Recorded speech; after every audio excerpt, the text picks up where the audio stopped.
so important. Is he still here? I sent your zodiac sign, put it in the chat, guys. Like, really good. Okay, with love, we gotta have a little reality check real quick. You gotta just be the best you can be, not anybody else. It's only you at the end of the day. Hey, what's up? Welcome. Here, let me put the chat up. What's up, everybody? Hi, hello, my name is Naja, if you don't know who I am, aka the Voodoo Child, and this is the TRIBETEA segment, okay? And we are live, girl. I tried to go on time today. I feel like I'm not as late. Give myself a little pat on the back. You know? Thank you guys for showing up. How are you guys doing? Seeing some familiar faces out there. What's up?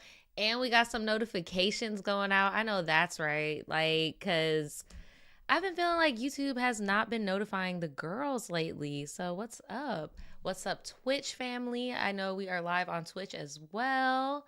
How are y'all doing? Here, I could turn the mic up a little bit. I did start off kind of whispering. My bad, y'all. I needed some water. Hopefully I sound louder now, but yes, I'm sorry. I needed that big ass gulp. I was sounding parched and quiet. Don't judge. Shoot. We all don't have the most wet mouth out here, okay? Chill, Madam Wet Mouth. Don't do me. I'm just playing with you. Shout out to everyone that made it. What's up? What's up? Shout out to Sienna. What's up, girl? Yeah, today we're reading long stories. So what's up? If you like listening to long stories, this is the stream for you. So I have 3 stories, but I'm not gonna hold you. I'm gonna keep it a bean. Okay, let me get the chat off the screen. What's up, Nyala? What's up, friend? Shout out to all the mods up in here. So I have 3 stories.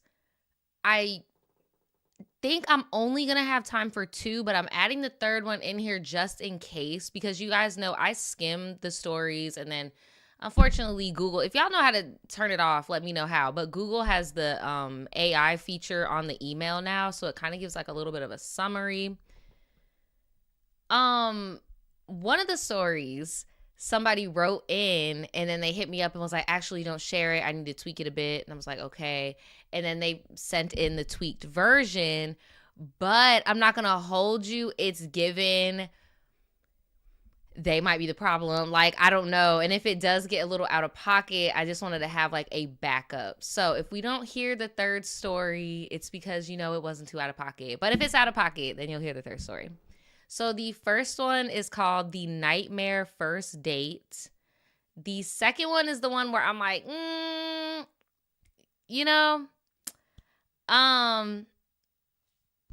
it's called Yearning, Going Insane. Am I insane? Girl, I don't know. And the 3rd one, if, you know, we can't read that second one, it's called TRIBETEA, My Immature Sister-in-Law. And that one actually has receipts.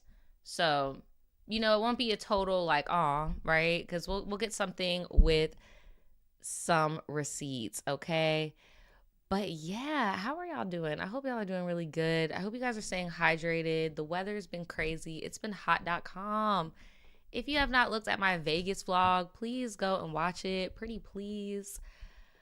I'm never going back, y'all. Like, and I keep saying that it is just a very expensive place to go.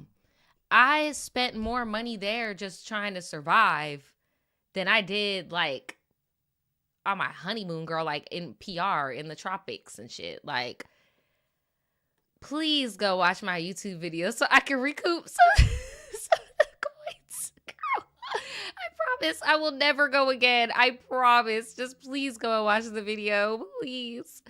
Oh, jeez. I'm being so real.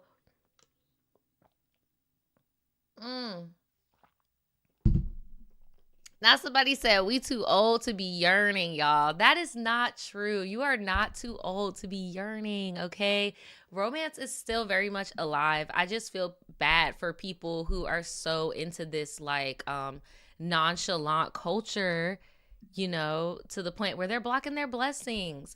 I don't think you should be embarrassed to love people out loud. You know, I feel like the other person blocking that, it should be embarrassed and is most likely going to be lonely forever.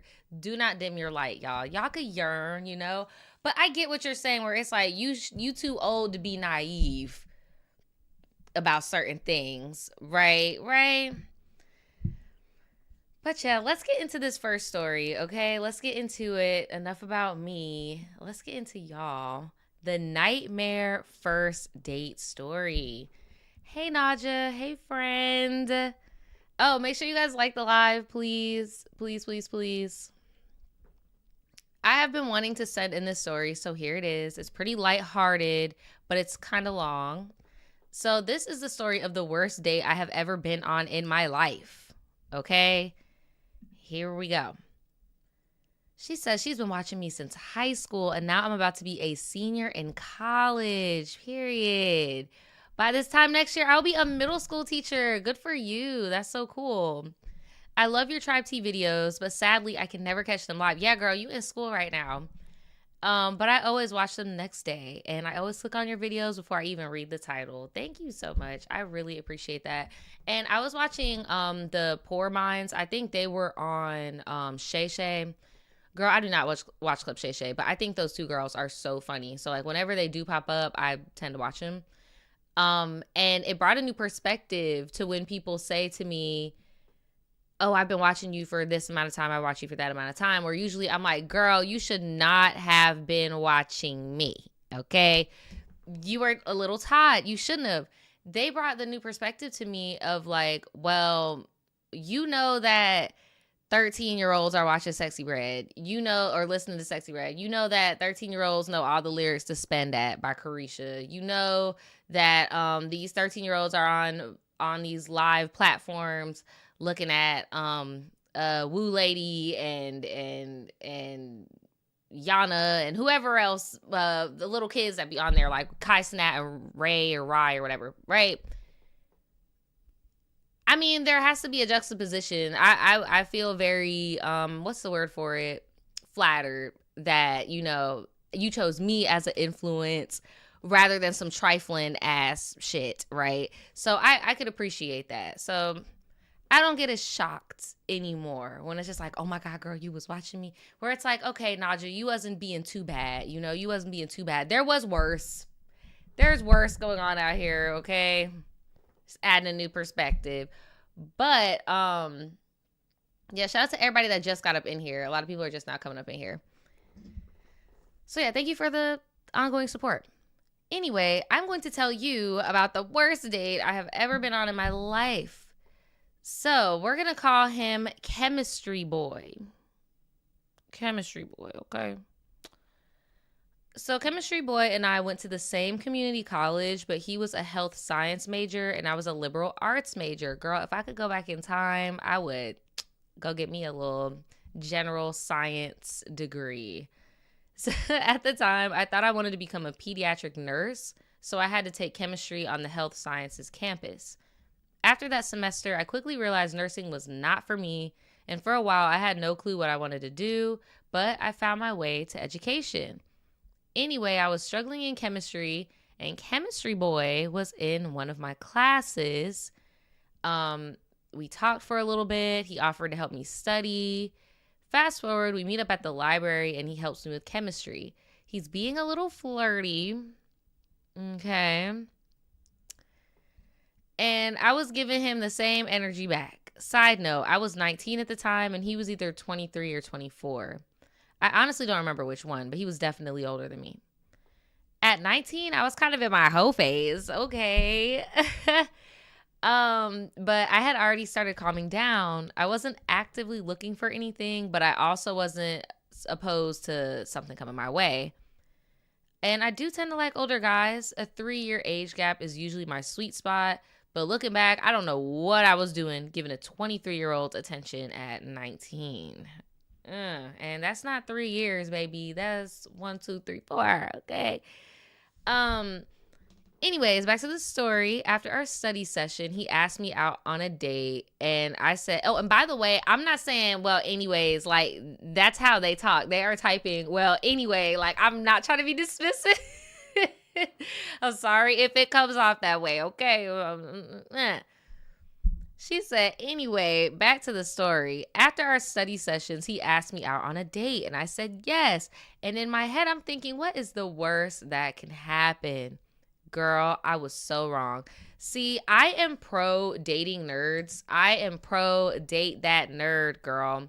However, if you are that nerd's first baddie, it can come with a lot of unwanted repercussions, okay? And it could be from him, it could be from his family, like it could be from the friends he does have. You get what I'm saying? Just hating.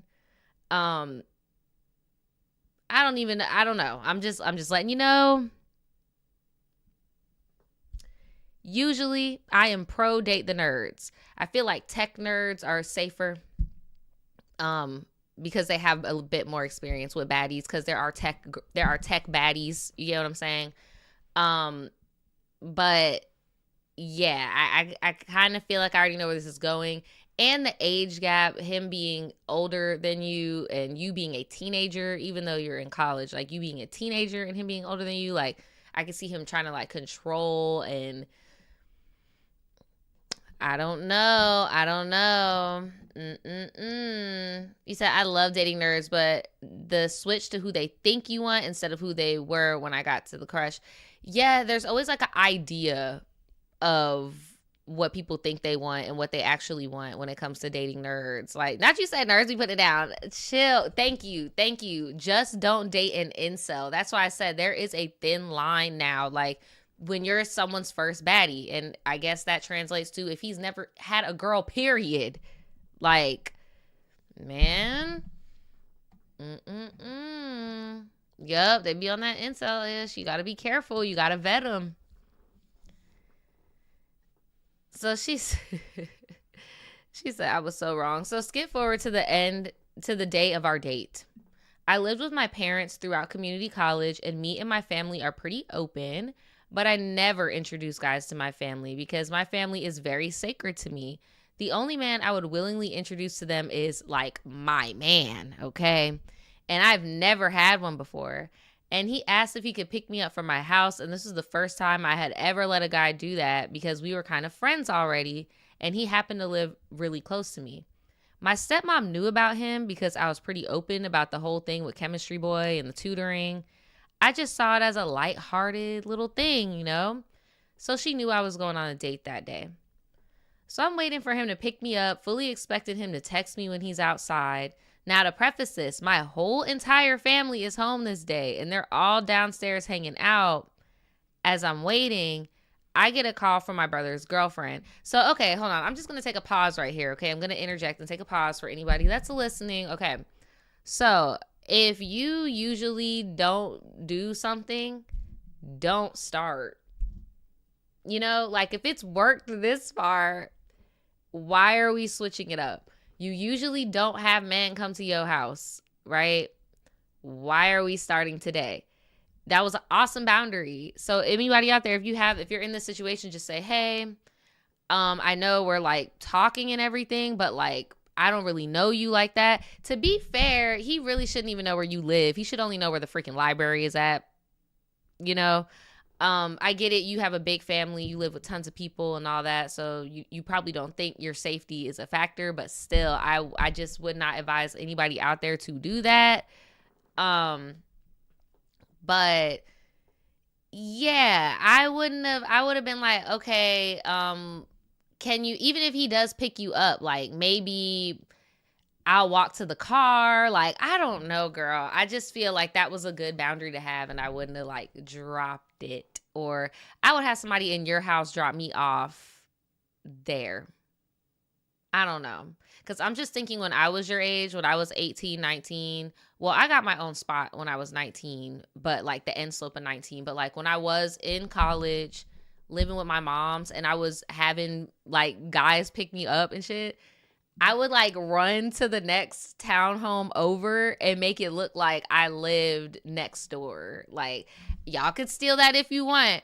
But yeah, I just would never let no guy know where you stay at, because what if they're crazy, right? What if they're crazy? You would really, no, for real, your daddy got to come out with a gun? Like, oh, no. So,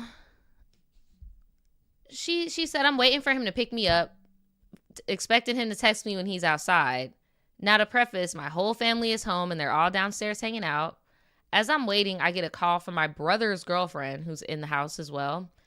And at the exact same time, my little sister comes barging into my room.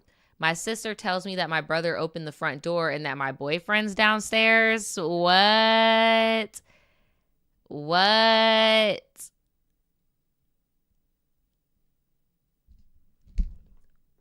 Why are you at the front door? Like, who do you think you are? Like, have you no decorum? This is not high school. You are not, like, courting me for marriage. Like, why are you coming to the front door? What are you gonna, hello, Mr. So-and-so? Like, sir, we're grown. And that gives me another red flag because you're 23 and you're still operating from, like, a prom, teenager. Like, it's giving me immature cringe, you know? Like, you're 23. Why are you messing with a 19-year-old? Like, it's really starting. Me and my little brother have a 4-year age gap, and I could never imagine me, like, dating one of his friends or vice versa, any of my friends dating anyone his age. Now, I understand, like, I'm 30 now, so that's different. Like, that's you dating somebody that's 26, right? But it's like this, 19 and 23, like, that's weird. The fact that you even felt the need to go up to the door like you're about to take his daughter to prom, like,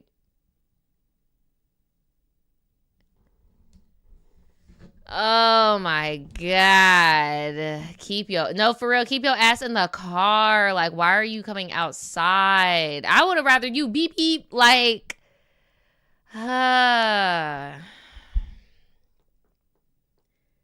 So the first thing I thought was, oh my God, my brother and chemistry boy are going to fight. My brother is very hot-headed. He is an MMA fighter. He will fight somebody in a heartbeat. And he's notorious for starting arguments and confrontations. He needs to get zenned out, because how are you an MMA fighter and you don't got no discipline over your emotions? It's kind of scary. So I rush downstairs and everyone's staring at me. Then I see chemistry boy in my house. Girl, I was pissed. Why is this man in my actual house? He never told me he was planning on coming inside, because if he had, I would have told him absolutely not. So, like, my question to you is, did you guys have, like, a conversation beforehand? Like, did you set the pace? Did you say, hey, I don't really do people in my house like that. I live with family. Can you come and pick me up outside? Like, it seemed like I would be able to differentiate, is he being disrespectful or was this a miscommunication? Like, is he awkward and this is just a miscommunication, or is he intentionally like, oh no, I'm going to meet your family and they're going to know about me? Like, I need to know, was there a conversation beforehand before I judge Mr. Sir over here? Shout out to Sienna for the super chat. They said, I just picture them answering the door like that scene off of Bad Boys. You know what?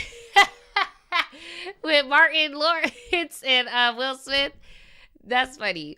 What I thought of was when Pearl from SpongeBob was going to prom with that guy where she's like, he's tall, dark, and handsome, and he's just like, meep. Like, what is that? That was the first thing I imagined.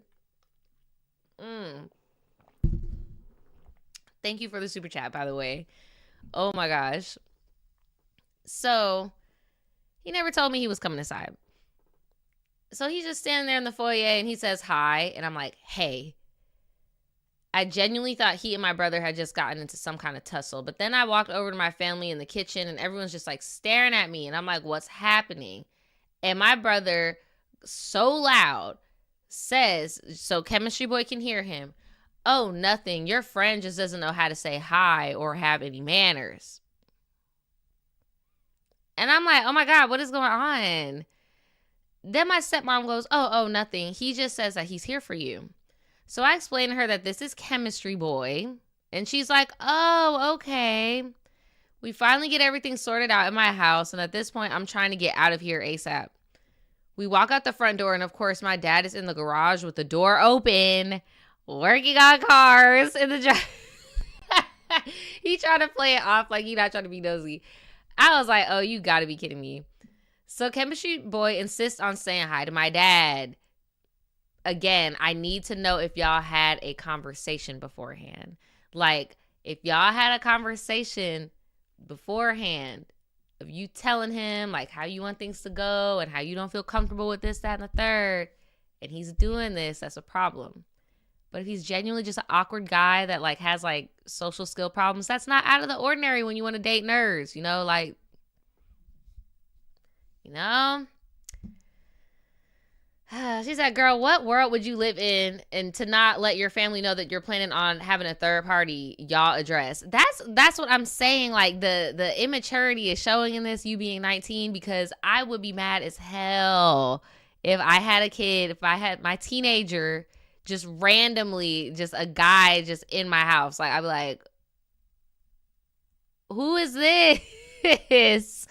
Huh? Oh my God. So he's insisting on meeting my dad. Keep in mind, this is the first guy my dad has ever met.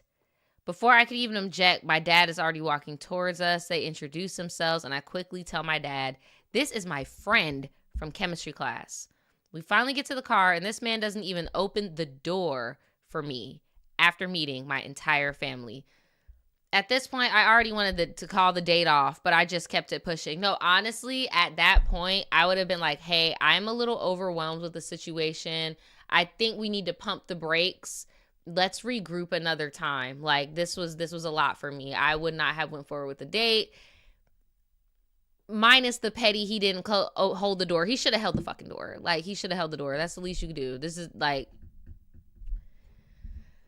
but I would have called it off. Like, so we get into the car, and it's a ghetto-ass Nissan.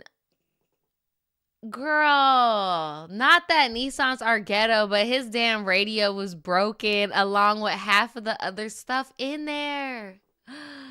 Shout out to all my Nissan drivers in the chat.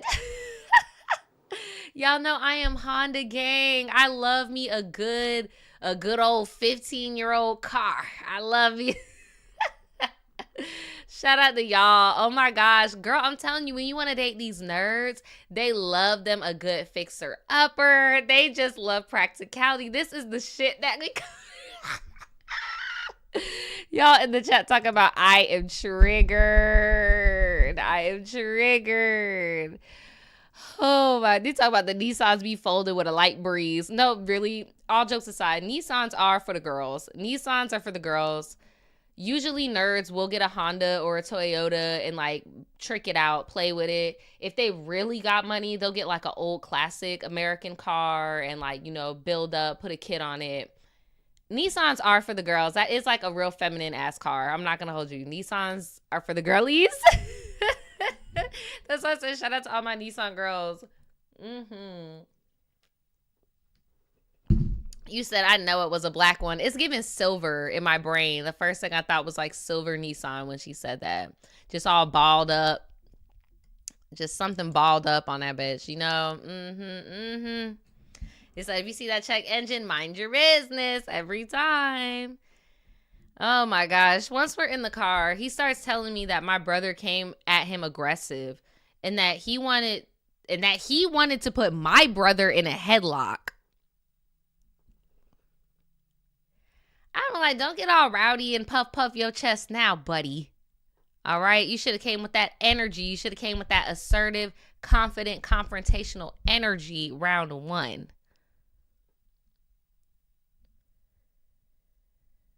So I'm thinking, man, my brother was just being hostile for no reason. And he could be like that sometimes, so I apologize. But I'm annoyed with him because, like, why would you do that? So I apologize again for my brother, and I told Chemistry Boy, yeah, my brother is like that. But this man would just not let it go. He kept talking about how mad he was and how badly he wants to fight my brother. Finally, I just said to him, I'm glad you didn't, because my brother would have knocked you out in like 2 seconds. He's an MMA fighter. And this man got quiet and then said, oh, okay, good. Yeah, I'm glad I didn't say nothing. Turn off immediately. I would have been so turned off. That would have just gave me the ick. Like, not mainly, the main ick would have just came from the fact you're trying to like impress me by trying to fight my brother. Like, that's my brother. My brother's supposed to protect me from strange men that come to my house. Like, he's doing what he's supposed to do. Just weird that you're just trying to like one up my brother. Like, this isn't some random man on the street. Weird. Now you talking about, oh no, yeah, he would beat my ass. Let me shut up. Side note, this guy kind of looks like Kate Trinata. What? They genuinely could have been brothers. He wasn't my type at all. But like I said, I agree to this date mostly out of curiosity. Is Kate Trinata chopped now? Like, am I missing something? Hold on. You said that like a bad thing. Let's look up Kate Trinata 2026.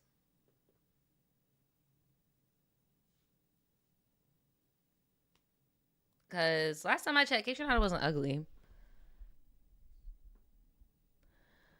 Okay, fashion choices, very questionable lately. Fashion choices, very questionable lately. Kate Trinata's so cute in the face to me, but Kate Trinata likes men, does he not? Kate Trinata likes the boys. Is he bi? Hold on. No, he's gay. He's just straight gay. He's not even bi. Damn, that sucks. For us. Yeah, he says he's one of the guys. He's one of the girls, excuse me. He likes boys. I think Kate Trinata is cute. But not your type. I feel you. That's not your type. I feel you. It's giving, that's like a man that I could see Solange with. Like, you get what I'm saying? It's an acquired queer taste, okay? So anyway, we decided to go to a Mexican restaurant and then watch Kung Fu Panda 2 afterwards. So we're driving to the restaurant and this man tells me he has something he's been wanting to talk to me about in person. We went to a Mexican restaurant and then watched Kung Fu Panda. That was the plan. So as we're driving to the restaurant, this man says he has something he wants to talk to me about in person. And I'm thinking he's about to go deep and tell me he's struggling with something. No. This man proceeds to tell me about a stripper ex-girlfriend.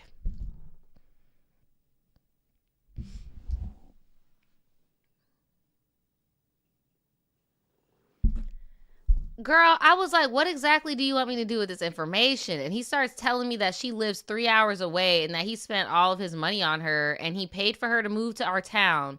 And once she got here, she became a stripper, started seeing one of her clients, and then ghosted him. And I'm just sitting there like, sir, what am I supposed to say? And I'm just thinking, who are you? Like, what? Oh, man, so you're not his first baddie. He has gone to hell, okay? He is that meme on Twitter where the guy has, like, the glasses and, like, he wants to get with that girl, and the girl's like, no, I don't want to get with you. And then he gets, like, money, and he's still, like, a nerdy, ugly guy, but now the girl has, like, hella kids, and she's like, oh, I should have got with your nerdy, lame ass. He's one of them. He is one of them people where he will get a wife and will still talk about this bitch. He's going to blame this bitch for all of his problems. He's going to blame this girl for all of his emotional irregularities, financial irregularities, insecurities, like infidelity. I'm telling you,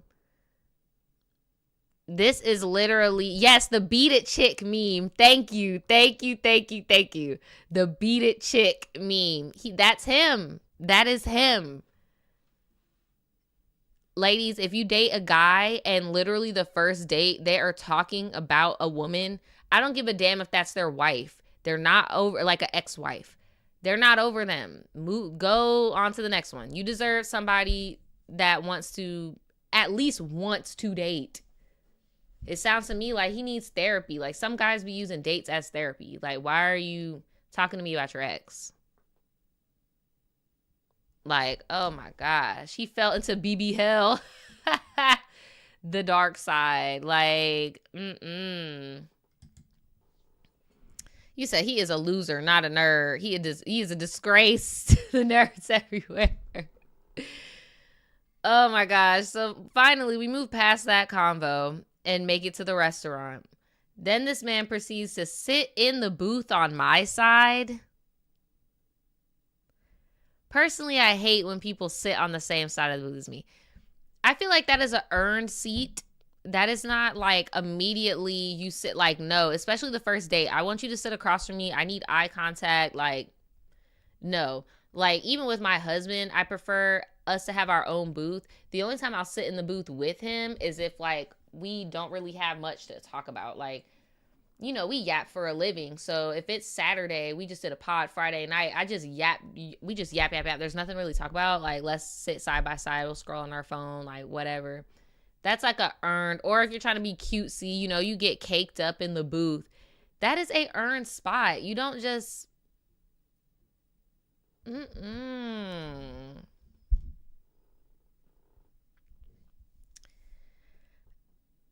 think it looked like we got there during a shift change because we were seated in a section that didn't have an assigned server yet. I simply asked the hostess about it and she apologized and got us someone right away. Wasn't a big deal. I was a server at the time, so I understand how restaurants work. Chemistry boys, however, immediately go, oh my God, they're racist. It's because we're black.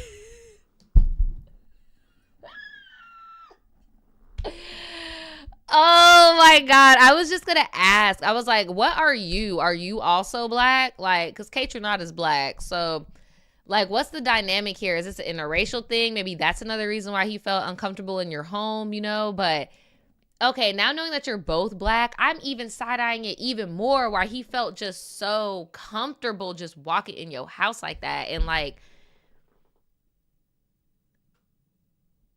I don't know, girl. I don't know, but that was funny. So we finally get settled at a table, and Nadja, there were some of the finest men at the restaurant. Damn, you had the big bruh syndrome happen to real effect. You realize that you showed up with little bruh. And now you seeing all these big bruhs in the restaurant, girl. She said, there are these 5 men in the restaurant. And meanwhile, I'm sitting here with this bum. Don't do too much. Some of the men were even looking at me. And I wanted to hide under the table and scream, I am not with him. I was so mad. I'm going to skip over a bunch of details because there's way too much to this story. But eventually, a mariachi band comes out. They're doing their thing, and honestly, I'm enjoying it. Then they start going table to table, singing to people. We were the second table they came up to, and I say, no, we're good, thank you, in Spanish. Okay? Chemistry Boys goes, oh, shoot, well, nah, we got to pick a song. And I'm like, no, we're good. I don't want any attention. I was already overwhelmed by this man, and I definitely didn't want those fine men in the restaurant looking at me with him. Well, the mariachi band ignored me and picked a song anyway, and they started singing Stand By Me. The entire restaurant was looking at us. People are recording. Oh my gosh. I wanted to crawl into a hole and die. And then this man says loud as hell, hey, this some shit I can get down to, and starts doing the bust down Tatiana dance. What is the bust down Tatiana dance? I didn't even know Blueface did a dance when he did that. She said, I've never been more embarrassed in my life. What is the bust down Tatiana dance? What does that look like? Bust down.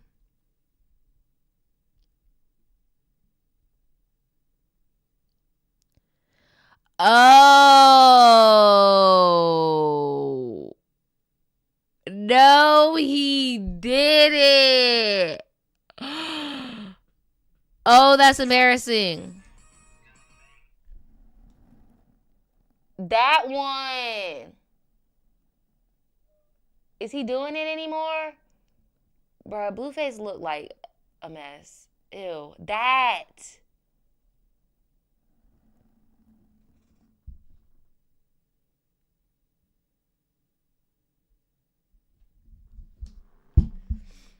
Girl, I would have just stood up and I would have ordered an Uber. Oh my God. I would have had my MMA brother come and pick me up. I would have had my daddy come and pick me up. I would have got picked up immediately. Like, this is just not happening. Like,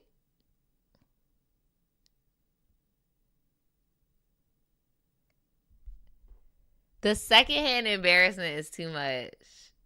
That would have been too much for me. Like, I wouldn't have been able to do it no more. She said, I forgot to mention this part, but after we left my house, he gave me some candles he bought for me. They were 2 big Bath and Body Works candles, and I went to smell them, and one of them smelled amazing. I think it was called Blueberry Bliss or something like that. And the other one, girl, it smelled like a straight up man. And he tells me he picked out the man candle all by himself. Why do I want a man candle? And the sales associate picked the blueberry one for me because it was a 2-for-1. And I was just like, oh, why are you showing me what you bought yourself? Anyway, let's get back to the end of dinner. There's a lady walking around the restaurant selling roses, and this man ends up buying me one. At this point, I felt bad because I'm thinking, please stop buying me things. I don't even want you. Girl, you need to get up and leave. Like, after dinner, we went to the movie theater, and no, ladies, like,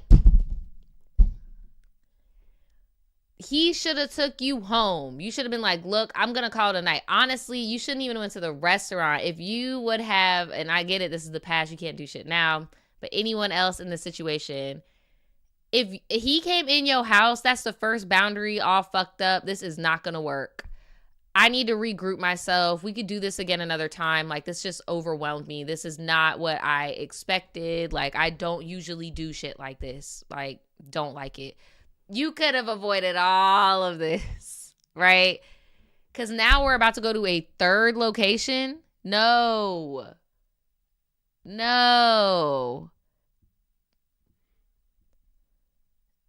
Oh my gosh. He ends up handing me his debit card at the movies and tells me to order snacks while he goes to the bathroom. And I'm like, why do you trust me this much? You barely know me and you're handing me your card. You know why? Because he be tricking. Like, he be getting finessed and finagled by these ladies of the night. Okay, and then here you go. I really feel like he thought dating somebody younger like you, going back to what I said in the beginning of the stream, he was going to be able to mold you into, you know, somebody that won't hurt him, somebody that's not as manipulative, somebody that can't outsmart him in that way. Because, yeah, you know, I know you're talking your shit about him, but you're also naive yourself. You've never been on no date. You've never introduced nobody to your parents. Mind you, you're 19 going on 20. Like, that's not a crazy concept. But yeah, I do feel like this was very intentional. I do. But yeah, that's why he gave you his card, because he's a trick, low-key. So I get us some snacks and we head into the theater. And while we're watching the previews, he asked me to check the back of his shirt because he had shaved and cut himself and wants to know if there was blood. And I'm like, no. The it was just getting stronger and stronger.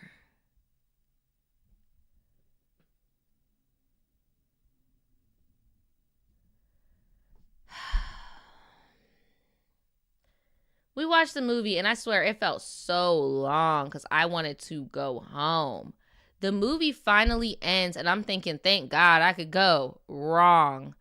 He needs to get gas. So on the way to the gas station, this man starts telling me how he comes from a family full of felons and that his dad had just gotten out of jail.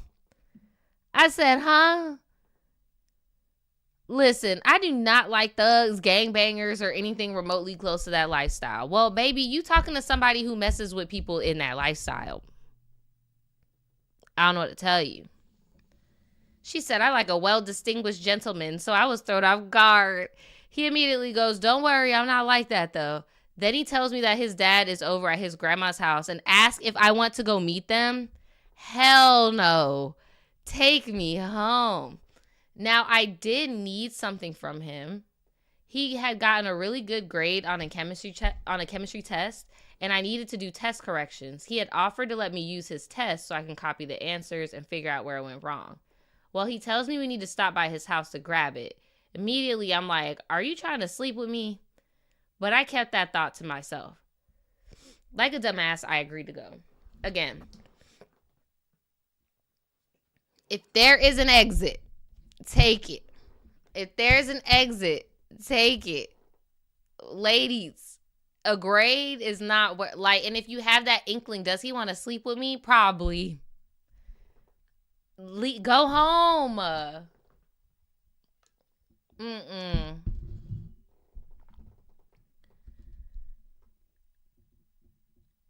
Like a dumbass, I agreed to go. But I told him we need to make it quick. Thankfully, his house was literally 3 minutes from mine, so I figured if anything happened, my family could pull up quick. And honestly, I need to pass chemistry, and I wanted that damn test. That's just going to seem so minuscule, like... So we pull up, and I fully planned on staying in the car. Then he goes, come up real quick. Why would you think that you would stay in the car when he verbalized to you he wants you to meet his family?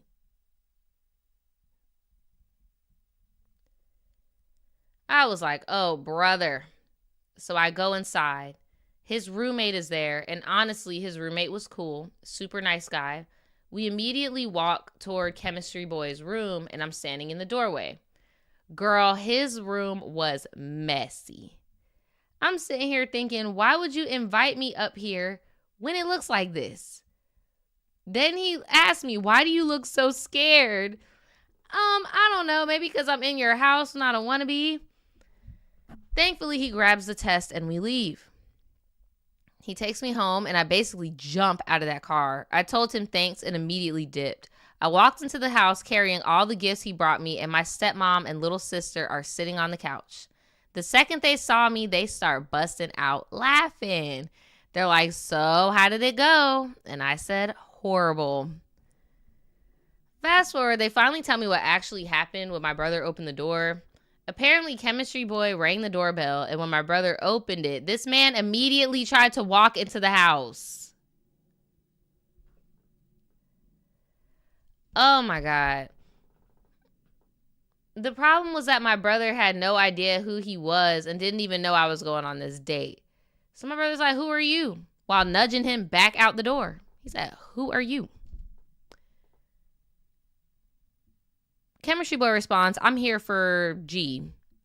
And my brother says, okay, but who are you? Like, you're not answering my question. Then Chemistry Boy tells him his name. My brother basically tells him he needs to learn some manners. And honestly, I agree. You don't just walk into someone's house. I agree as well. My dad apparently saw the entire interaction and wanted absolutely no parts of it, which is why he went to the garage. And he did say he didn't like his approach from the jump. Now, for context, okay, we're getting some more context because I'm not going to hold you. Like I said earlier, I thought it was an interracial thing because of the dynamic of all them people in your damn house, okay? And the late bloomer thing and everything. So she is black, but she is Dominican. She's Dominican. They're from Brooklyn.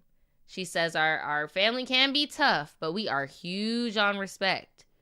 Chemistry Boy had only dated white girls before, which makes sense too, because he was so quick to pull out that damn black card at the restaurant. Like, huh? What? And I know you're Dominican. We're neighbors, okay? My dad is the same way till this day. I am married. I have been married for 2 years. I have been dating my significant other for 10. Till this day, my Haitian father brings up one of my exes that just had no manners. Like, he didn't like that bro seemed sneaky. He didn't speak. like didn't introduce himself. He just didn't seem confident. And till this day, my dad just be like, man, I just cannot get over how weird that individual was. Like, I don't know what it is about the Caribbean parents. They are very, I don't know. They just know. They just be knowing, you know. Big on respect, big on first impressions, and big on respect. But yeah, they said that they moved from Brooklyn to North Carolina. So they moved to the South. And this happened a couple years after they got settled in the South. So if this wasn't enough, I forgot the chemistry test in his car. Girl, you ain't want to pass that bad. You ain't want to pass that bad, girl. You did not want to pass that bad. The actual test with all the answers, I left it in his car. So I had to text him and ask him to bring it back. He did, thankfully. He pulls up in front of my house, hands me the test, and then asks if I want to come over later that week for game night because his roommate really liked me. Yeah, right. You want me to clean up that nasty-ass apartment. I literally said yes so I can get my test and get him out of there. Okay, babes. You need to keep it real with yourself. You like that attention. You like that attention because you got me fucked up. You got the test in your hand and you over here talking about you still got to do stuff. You have the test in your hand. He put it in your hand like it belonged to me. And you over here talk about let's go to his house for what? Girl, you low-key like the attention a little bit. You low-key like the attention a little bit. Just a smidge. Just a smidge. Because there's no way. There's no way.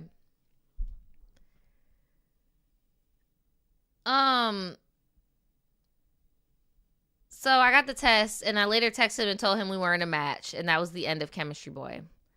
To wrap this story up, Chemistry Boy remains the first and only man my family has ever met, and it was not by my own choice.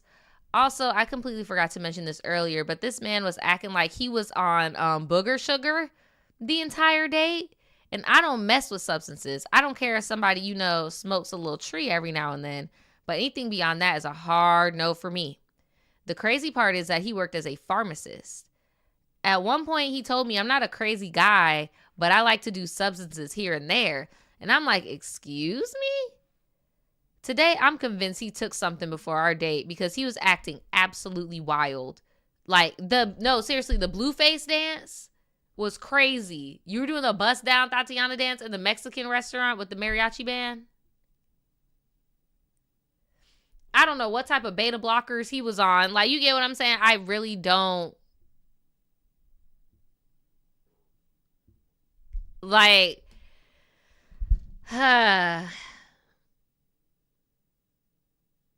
this is crazy. This is crazy. This is crazy. This is crazy. A lot of the nerds be on them uppers though, especially when they're in school. The energy was just wild. Between randomly trauma dumping about his stripper ex, trying to fight my brother, doing the bust down Tatiana, inviting me to meet his freshly released from jail dad, and then acting like he consumed 6 energy drinks before picking me up. Something was not right, girl. All in all, this was the worst date I have ever been on in my life. I'm at a point in life where the next person I go on a date with is going to be someone I'm genuinely serious about. This date taught me that maybe I shouldn't be saying, what's the worst that could happen? Because apparently everything can happen. Looking back, the whole thing feels like a fever dream. It's the last date I've been on, and that happened in 2024. Thank you for reading my story. Also, happy belated birthday. I hope Vegas went well. Thank you so much. Vegas was alright. Y'all, please go watch my vlog. Help me get my money back. Here, I got some advice for you. Dating is important. Dating is important if you want to, okay, first of all, you need to be real with yourself. What do you want? Like, do you want to be married? Do you just want a long-term partnership? Do you want to be married with kids? Do you want to just be single, really, and like have little flings here and there that you don't take home to mama? Like, that's the first thing you need to do as somebody who is, what are you, like 23 now or something? yeah, that's the first thing that I would do, is figure out what the hell you want to do. Then stand firm in your dating boundaries, especially if you still live with your family, okay? We're not having no more men pick us up from our mama house, our daddy house, where our brothers and cousins and all that stay at. We're not doing that anymore. If like, no, you can date and not bring every man to your people house. It is possible. You could avoid it by either having him get an Uber for you so that you can meet at the location that you're going to meet at. Or do what I used to do, girl. Walk to a house over. Go to your neighbor and be like, hey, I'm about to have a date. Like, can they pick me up from here? Get picked up. Do that.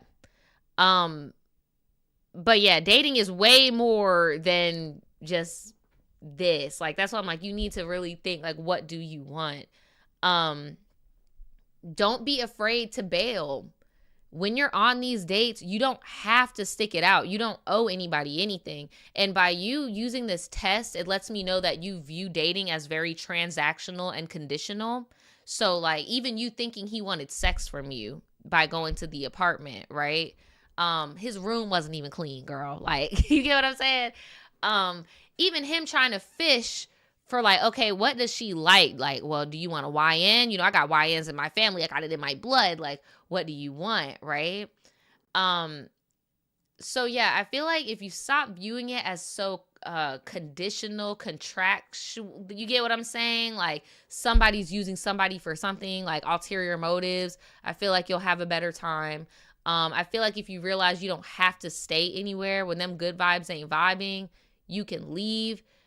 You have a family, girl. Don't turn into one of them people that just go on a date to get a free meal, a teddy bear, and some Bath and Body Works candles. You get what I'm saying? Date with intent. Like, what is your intent? Do you intend to start a family? Do you intend to just be married with somebody? Do you intend to have a lifelong partnership? Do you intend to just be a single woman who has her flings from now and then, you know? You need to figure out what that is.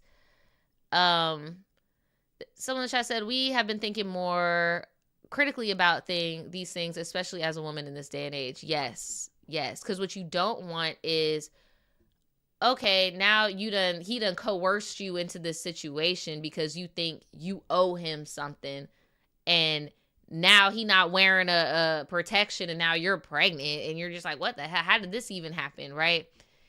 You just stand in your boundaries. Don't be, as soon as you, as a woman, when you stop being afraid of being perceived as like a bitch, if you stop being afraid of being perceived as ugly, like, bro, you will, I'm telling you,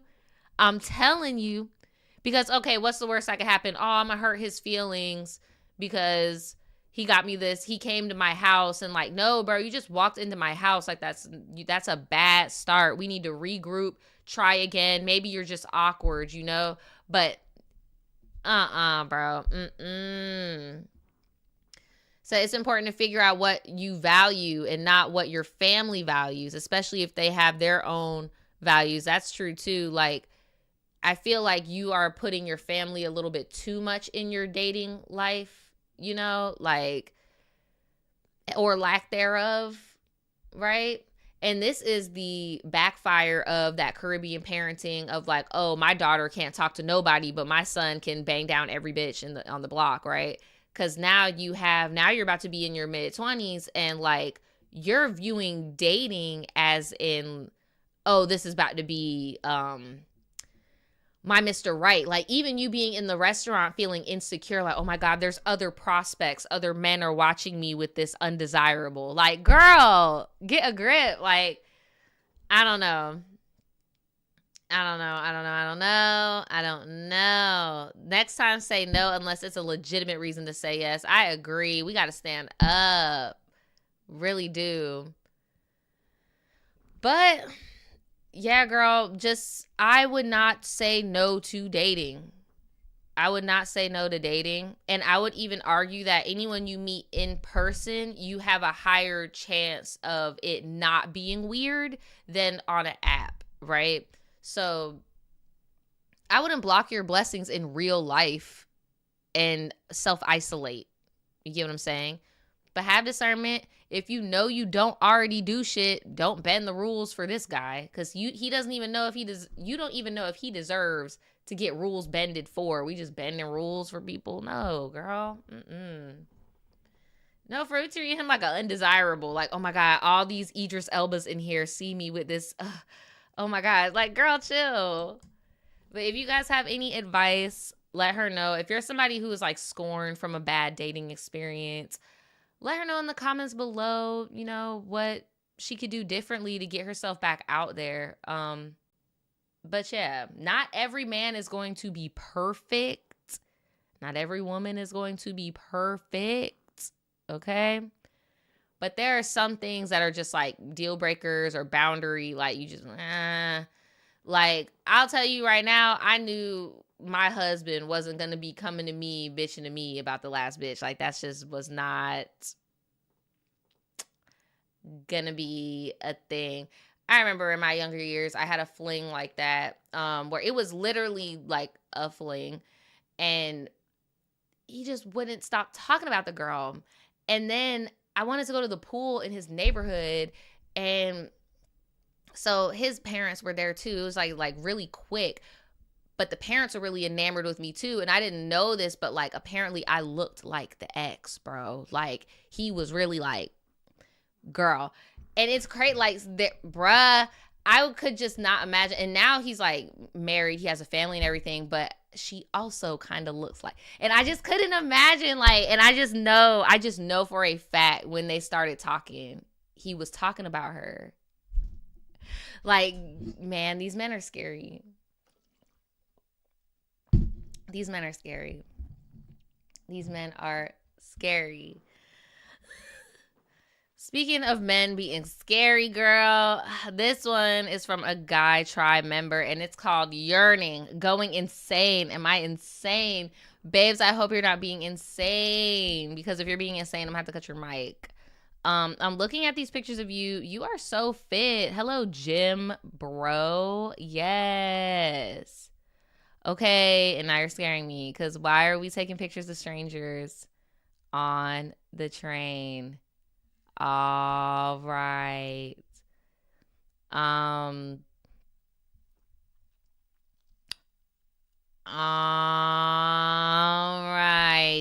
Let's get it. What's going on, Naja? What's going on, friend? No, like, what is going on, friend? Just to give a small background on me, I usually like to tell people I live a straight life. You don't even have to say anymore. I already know what you're talking about. You live the performance of straightness. I already know what you're talking about. You're not heterosexual, but you portray straight, right?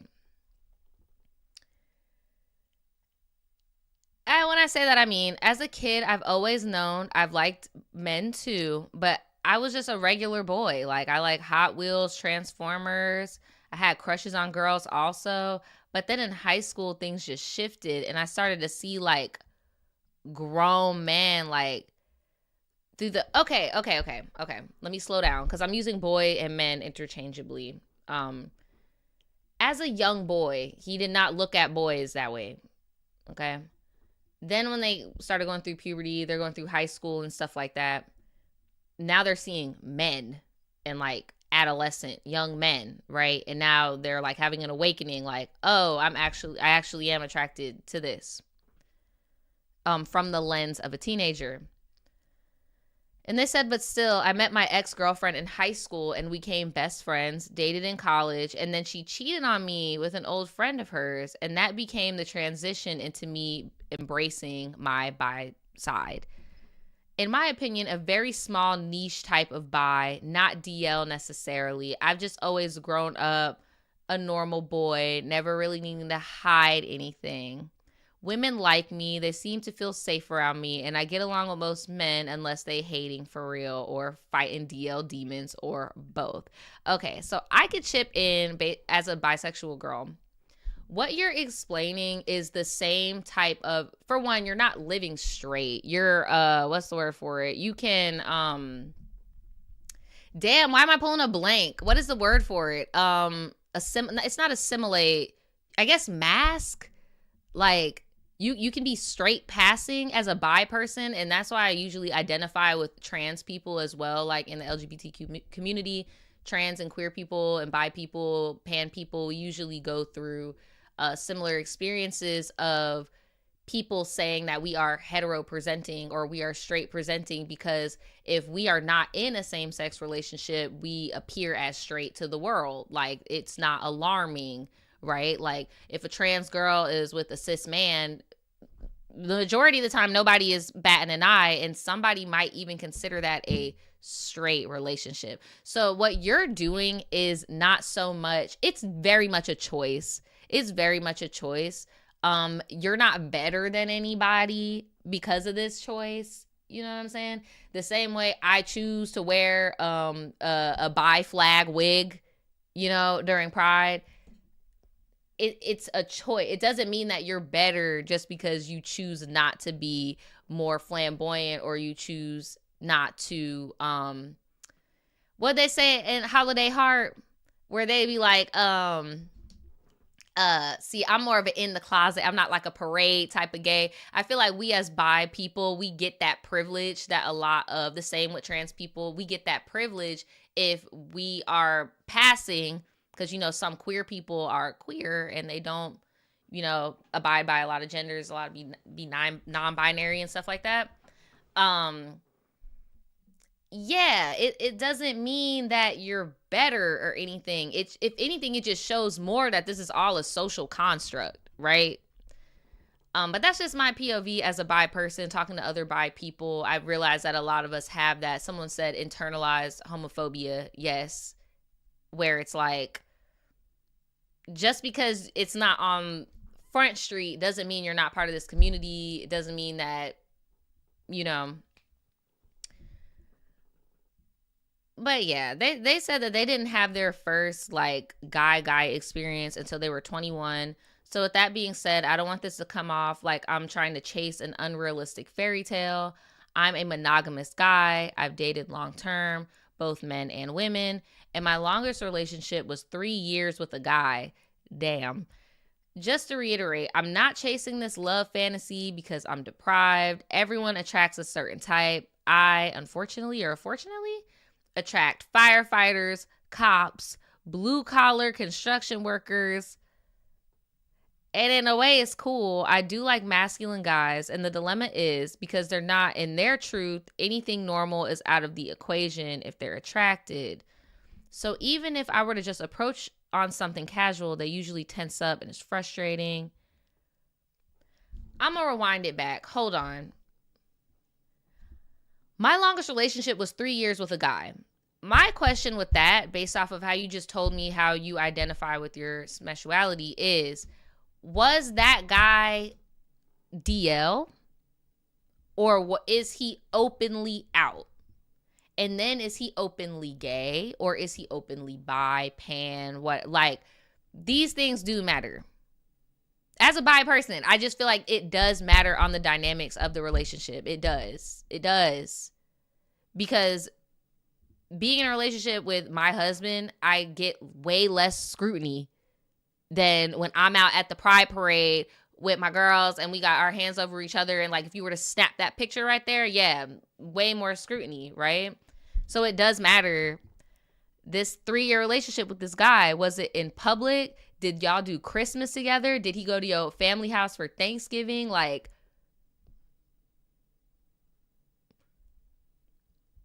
T. So, and this is, so, okay, everybody attracts a certain type. They said that they be attracting fine-ass men, okay? They like masculine men.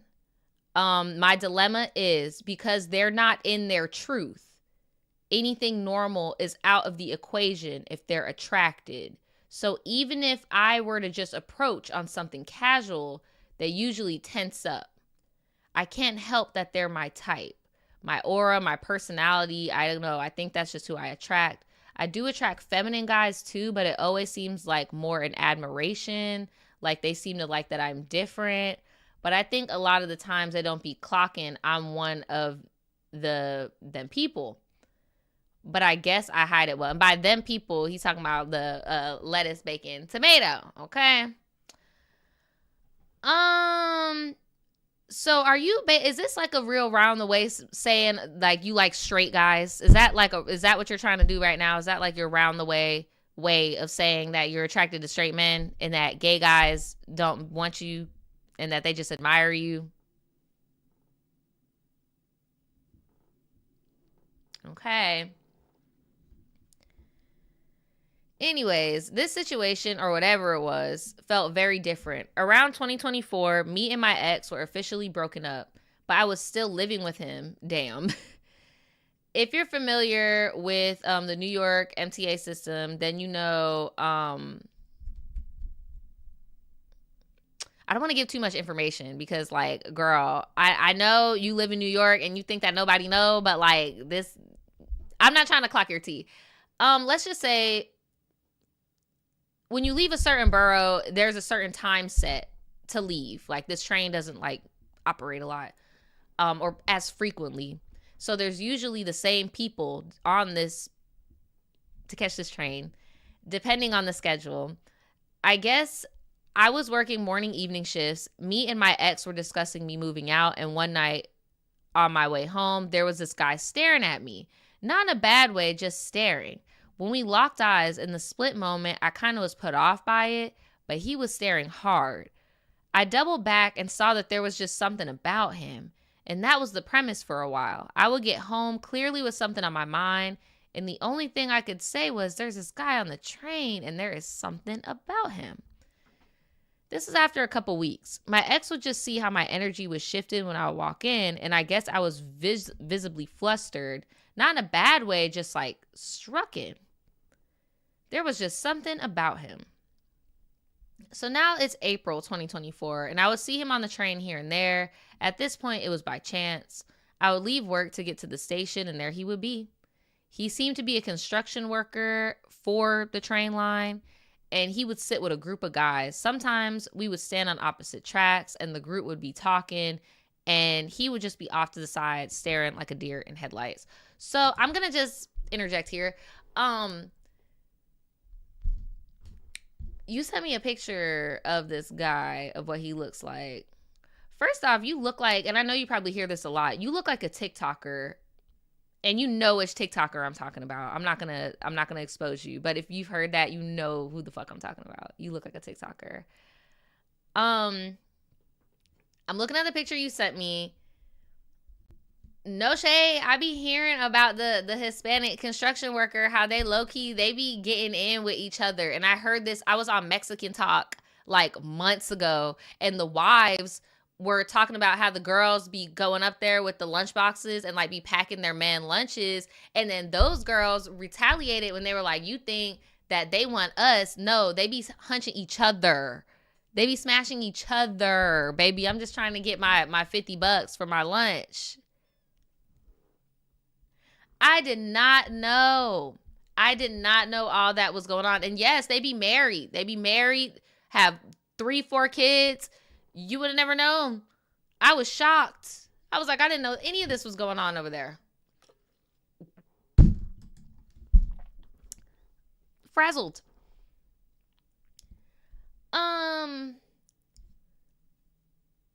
So sometimes we stand on opposite side of the tracks. We will make eye contact and my heart would jump out of my chest. And I've never even felt that, not even with my ex-boyfriend of 3 years. Just complete butterflies. I couldn't even look him in the face for long. He wouldn't break eye contact if I even tried to catch a glance. Whole time I'm thinking, Jesus, what is up with this guy?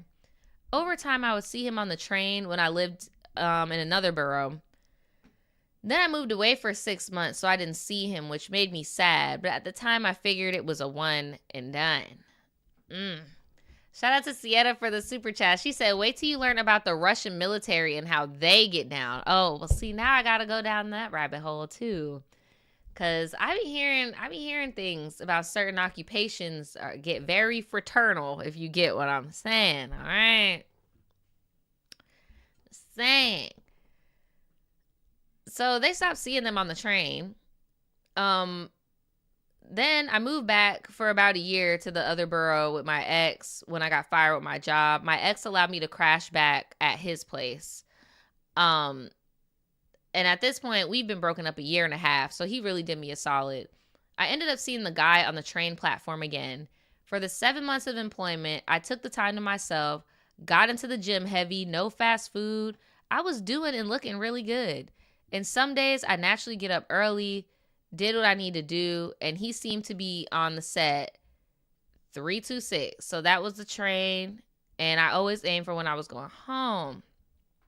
So we just seemed extremely aware of one another, and it just seemed to grow over time. So nobody's going to say hello. Like, at first it was from a distance. I couldn't even look at him. I hope this doesn't get confusing because it's a timeline of 2 years of staring at this man. What?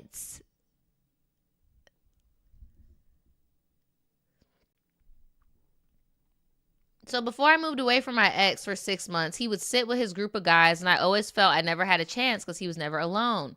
Then one day he seemed to stand by himself. So when I had crashed back with my ex, and a couple times I saw him on the platform, I was hesitant, but something in my gut told me to do it. Something told me, this guy is looking at you the way he is. I doubt he'll feel this way. Oh my God. It's giving, like, this is how the gays used to have to act, like, back in the 1800s, bitch. Like, you just didn't know somebody was really about it. Like, so one day I left the gym, headed for the train, and I got down the platform and stood where he was saying, and lo and behold, he came down the stairs, and when he saw me, he almost froze. He gave a deer in headlight look. Oh my God. Every time we took the train, we would stand directly next to each other, and it felt obvious we felt comfortable around each other. I don't know how to put it. Girl, he felt like a mirror in a way. We both seemed to like the color blue. We had on the same blue sweater. Oh my God. What?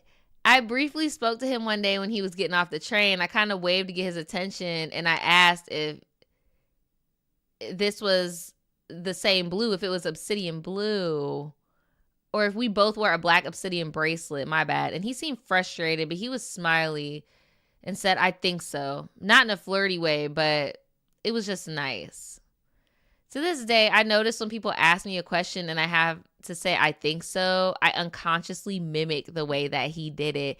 Yeah, friend, you are psych. Like, you psyching over him. Like, why don't you just talk to him? Just talk to him. In my Riley voice, why don't you just holla at him? Just holla at him. Just say something. Like, all of this could have immediately just been ended if you just said, hey, do you want my number? Do you want my Instagram? Like, don't even say, are you gay? Just, do you want my Instagram? Like, oh, and if he acts weird, just be like, oh, my bad. I misconstrued. You are a big guy. Like, and I'm not talking about fat. I'm talking about our friend here. They are muscular. Okay. They got muscles on muscles on muscles. And the guy that you're lusting after looks like, Victor. Like, oh my God, Victor, no, you did this. And I'm talking about Victor today from being in prison and eating emu burgers. Like, that guy is not cute, bitch. This guy is not cute. He looked like he been eating emu burgers in jail, with a snapback on. And meanwhile, you look like you eat, breathe, and sleep the gym. Like, what's he gonna do? Beat your ass? No.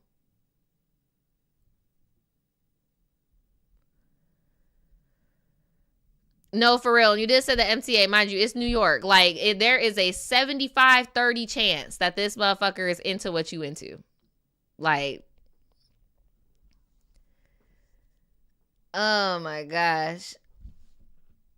So I also ironically happened to have that whole interaction on 11/11, which is the same night I dreamt about him. Oh my God. He starts popping up in my dreams.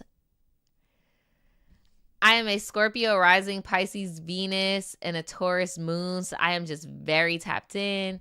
My dreams have never lied to me. So when he consciously starts to appear in them, it kind of confirms more.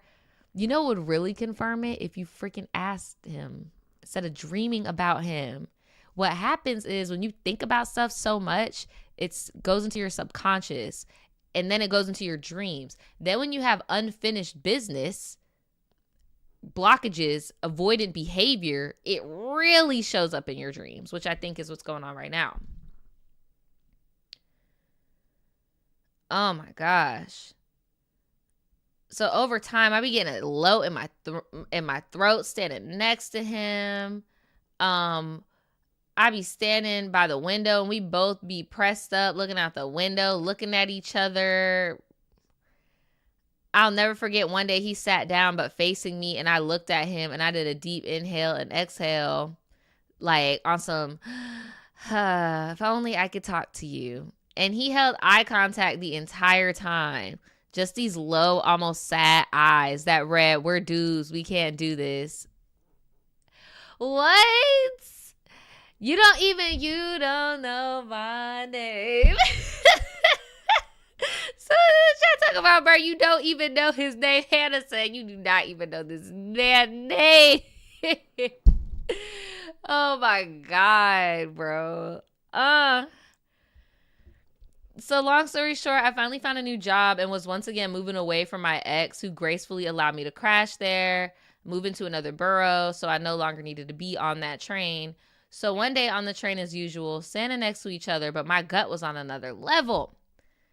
To the streets, I'm a very reserved, straight guy.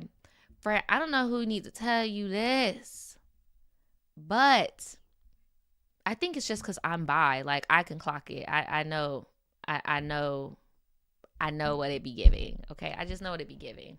But even though you do have hyper masculine features, I still see a flower behind your ear, if you catch my drift. Like, I still see it in you. I can't explain it. I don't know. Maybe it's you have a very friendly face and you accessorize. Like, you have a choker with like a little flower here. Like, I can't explain it. Like, I see you. I see the flower behind your ear, queen. I see it. So yeah, they said I'm a very reserved, straight guy.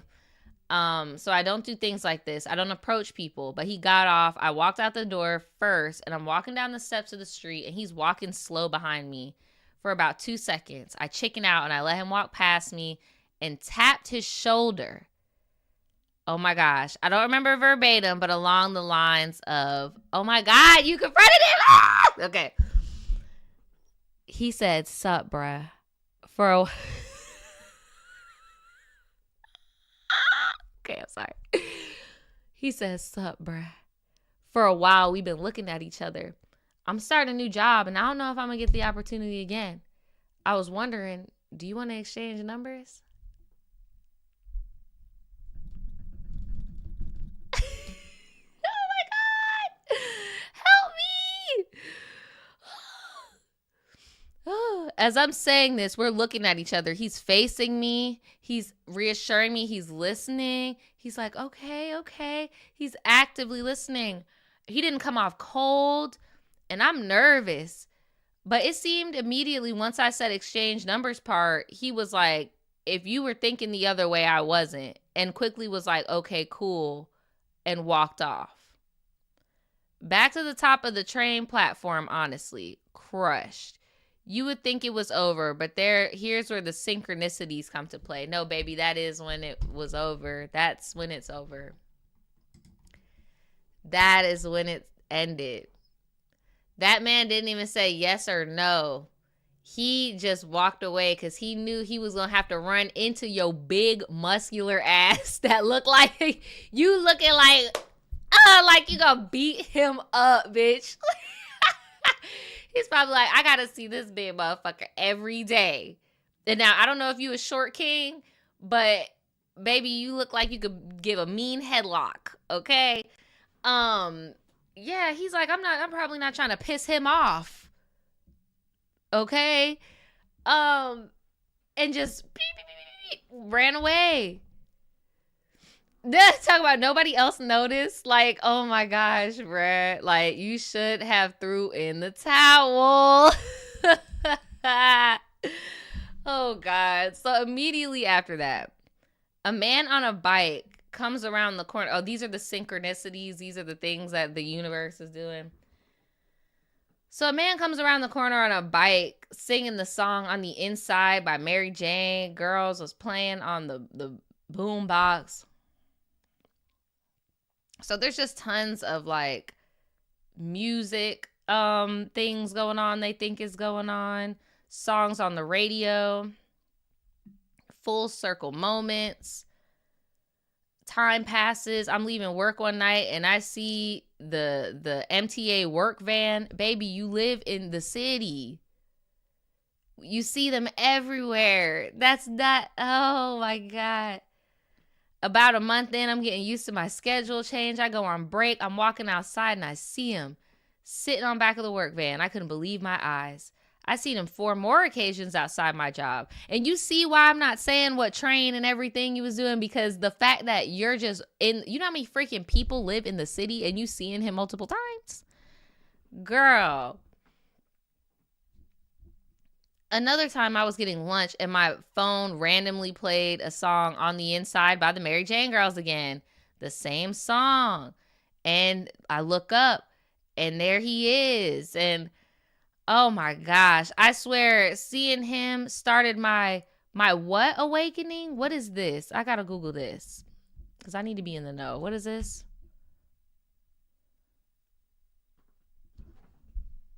Y'all, they said that seeing him started my Kundalini awakening. So I looked up what is Kundalini. It is a Hindu. It's Hindu and it has to do with your chakras. Kundalini is a primal dormant force or serpentine energy believed to reside at the base of the spine. When awakened through specific practices, it travels up through the body. Friend, with love, you got stuff going on. Like, this don't got shit to do with him, because I really need you to think. What is the universe telling you? Like, I'm just confused on what is this confirmation of? What do they want you to do? You can't force another living being to do anything. So I guess where I'm having a hard time here, because I don't want to call you crazy and all that shit, right? Because I do believe that we do get signs. This world, matter, all of that shit is literally ones and zeros and what you make of it.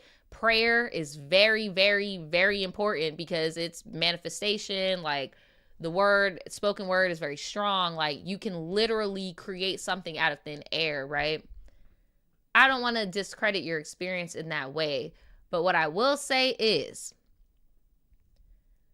what does it mean? Like, are the signs saying that you guys will be together someday?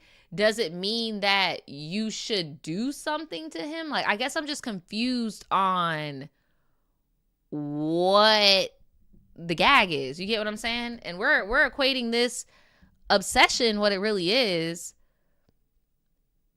to a religious awakening. Like, girl. They said that they coming off the top asbestos thinking about this. I know it sounds crazy, but at the time I just did not know what was happening to me. They said they even started lucid dreaming with him in it, and I asked, does he like me?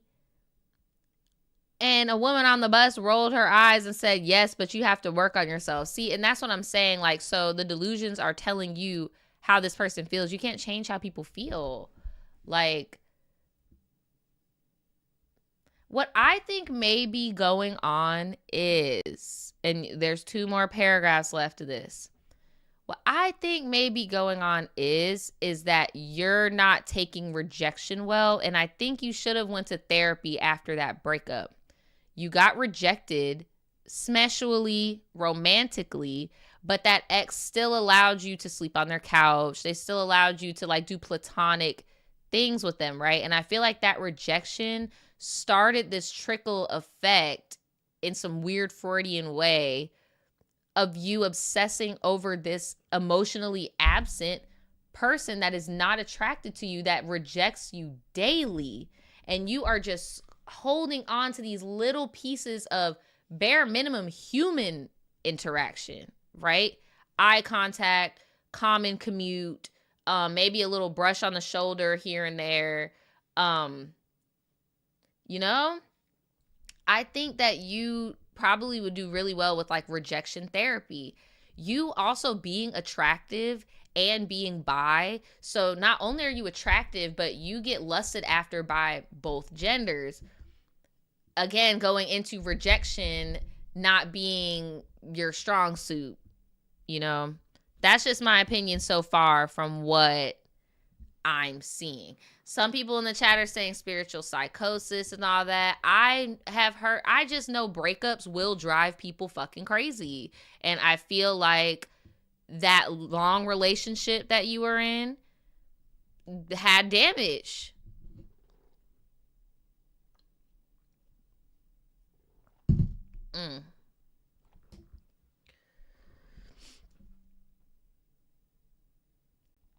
Man. Would it be crazy to think that this could be a soulmate of sort? Yes. Once again, I'm not chasing a love tale. Yes, you are. You're literally trying to have one of them, the Notebook ass, oh, we met on the bus. Like, come on, bruh. We met on the train. We made eye contact. Like, come on. There's just very obvious tension between us that drove me crazy. And universally, it felt like he kept being put on my path for a reason. And they keep saying they live deep in this borough. Like, they keep saying, I live deep in the borough. And it's like, girl, no, you don't. Like, the boroughs are, like, small as shit. Like, y'all all live on top of each other in the city. I'm sorry to say. Oh, my gosh. And here we go. I'm not trying to say I clocked your tea, but here we go. I have a huge rejection insecurity. And I don't want to come off like I can't take no for an answer. Babes, you can't. Acknowledging is the first step, though. Like, I really do think that you have a problem with rejection. And it has manifested into physical symptoms. I don't deny that you coming off the top asbestos, having these thoughts. You are literally lacking affection and your body's crying out for it, and this poor guy just fit the criteria. And when I tell you, Fran, he is not cute. Like, your brain is literally making him look like somebody he's not even. Like, girl.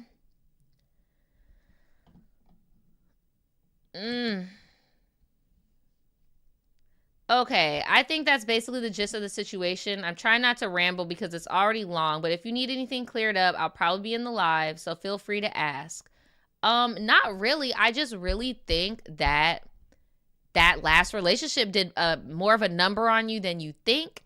And that is why I don't think in the gay community, as a bi girl, I've always questioned this culture of, oh yeah, I'm friends with them after we've been smashing and now we're not smashing anymore. Like, so what was it? Was the sex just bad? Or why did y'all break up? That doesn't make any sense to me, how you're still friends with somebody or still in a friend circle with somebody who you seen naked, girl. Like, I just don't get that part.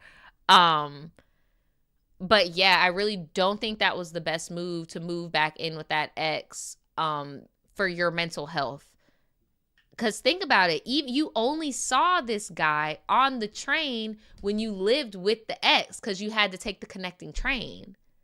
So it's like there's so much subconscious connection with the ex of 3 years, the only man you've been with long term like that, and this random guy on the train. Like, this is some real deal. The good news about this is some real deal Freudian shit. Like, you can go to do some behavioral therapy and you can get your mind and your body right. I wholeheartedly think you're going to be fine. Like, I really do. I think you're going to be okay if you go and get some help. And then you're saying all these job stressors. It's just giving. There's a lot of shit on your plate. Like a lot of stuff on your plate. They said one last thing. While standing next to each other on the train, I noticed one day he was watching TikTok and he was watching a black man doing his self-care routine, which to me is funny that he would find interest in that because he's Latino and I am black. But my family's from Cuba, so I do like Latin men a bit. Then I was on TikTok and scrolled past a man that looked just like him. I almost threw my phone down. Now, I don't think I'm weird, but I did snap a photo of him in public. And yes, I did see it because I didn't want to ever forget his face. And I'm going to send you pics of myself as well as the TikTok guy so you could see the resemblance. Hopefully this wasn't too long. I've kept this inside for so long. I can't tell anybody. Well, I'm glad you told us because I really feel like someone in the chat said OCD. I'm not going to go that far into trying to diagnose, but I feel like if you go and see a therapist, specifically like a behavior cognitive thing, like you would get so much benefit from it. Like this is not your life, bro. Like this is going to be I'm telling you, you're going to be one of those people that make those TikTok videos and be like, girl, when I was in psychosis, I used to think this Mexican man on the train wanted me real bad. Like, I know that you're going to be good. Like, I know you're going to be good, bro. Oh my gosh. And you were like standing right next. I'm sorry. This is a key. I'm sorry. I have to send it. Y'all got to see this. This is such a key. I did not see this before. I'm so sorry. Girl, I'm gagging. Oh my gosh. I wish I was in your friend group. If you would have sent me this picture, I would have been like, I don't know, friend. Maybe he do like you. Because this would have blew me. Hold on. I didn't even see that little picture down there. Because I want to get to this next. I actually do want to read that third story. So let me hurry up. Where is it at? This. Okay, so this is them on the train. This is them on the train together. Oh my God. This is them on the train together, bro. Hold on. Oh my God. Why is the picture so freaking big? Hold on. We gotta make it small. We gotta make it small. Y'all are about to die. Y'all are about to die laughing. Like, this is them on the train. Hold on. Damn, why is this picture so big? I'm like, is it even getting smaller? Is it getting smaller? Oh my goodness. Oh, okay. It's still big. Can I put it on a different one? Shit. Okay. Almost, y'all. Almost. I'm almost there. Shit ain't even funny no more. It ain't even funny to me no more. Okay. Big ass picture. I don't know what type of Android, iPhones y'all be having. There we go. That's palatable. Okay, brace yourselves. Brace yourselves. You ready?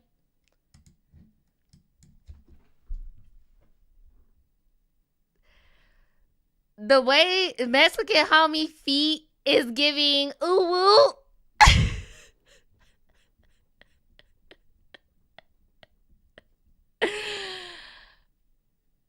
I'm dead, bro. Oh my gosh, bro. I'm dying. Like, I'm just dead. I'm dead. Like, the person that is sending me this email, they gotta be in like their late 20s. Their late 20s, only because of the email, the age in the email. But if you were to see them on the street, you would probably think they were like 23. Like, they look really good. They look really good. That's what I'm saying. Like, why is his little feet like that? Like, why are your little feet like that? Like, if you would have sent me that with no context, I'd be like, oh, friend, he likes you. Like, he likes you because, like, why are you ooh woo with your feet? Like, no. He do look like he tuck. Like, what's going on? Got a little cheese tuck going on. Look, see? I'm not about to play with y'all. Okay, and let me see. This guy is the TikToker.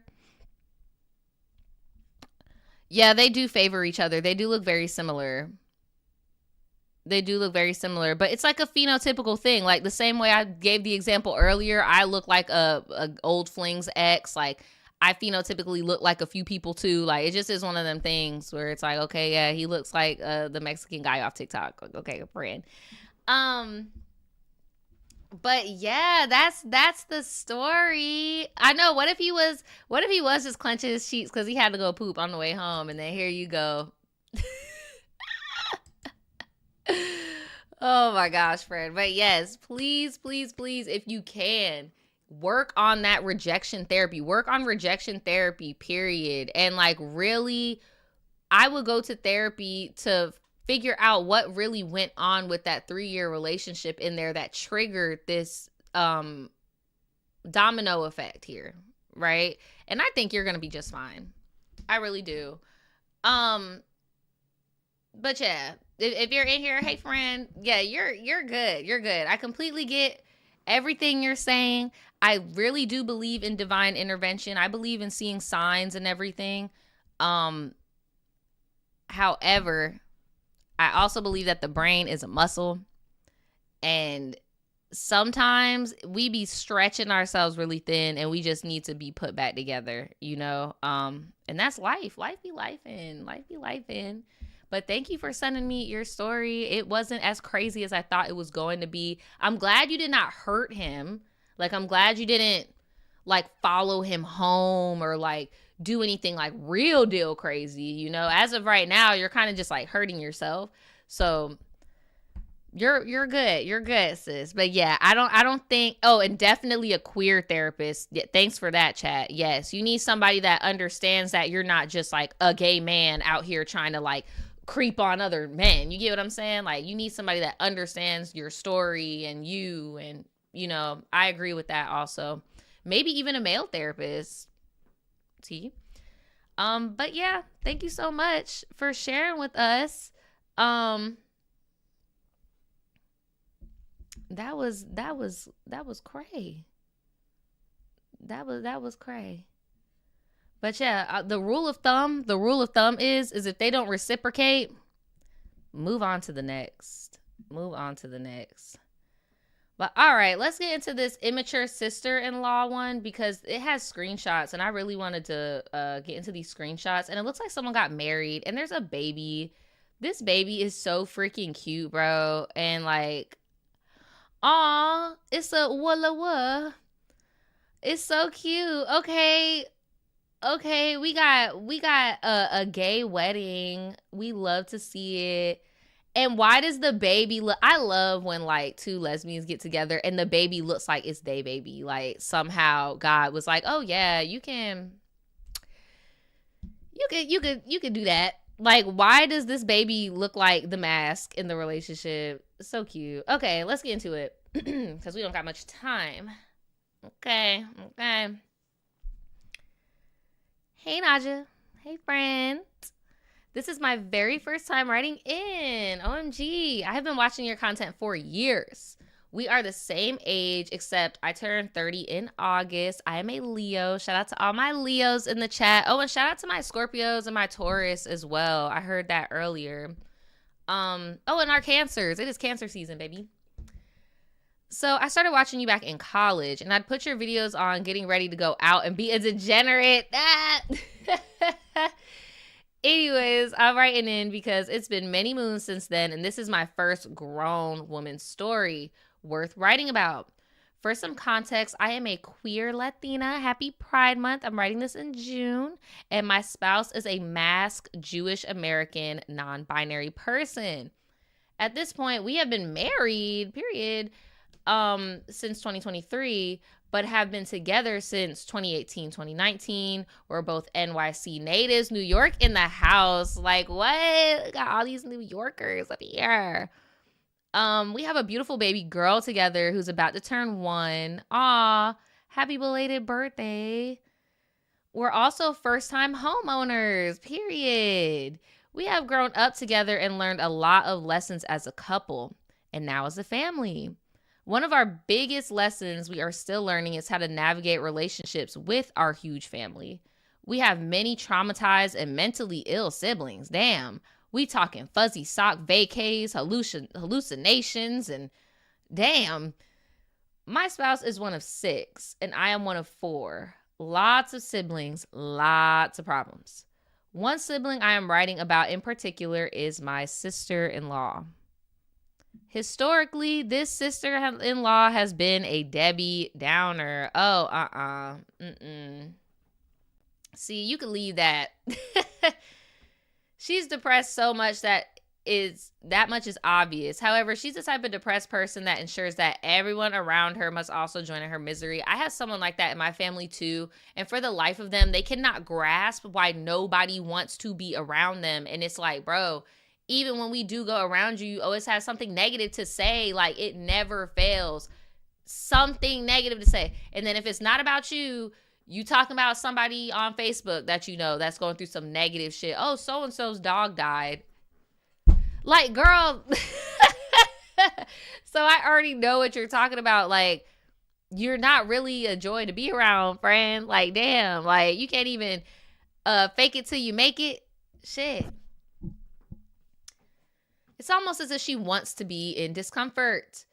She is religious and follows a lot of Jewish traditions, such as keeping Shabbos. Is that how you pronounce it? Shabbos? On Friday and Saturday, and eating strictly kosher meals. On these days, she doesn't use technology, do work, or travel. Not allegedly, girl, stop.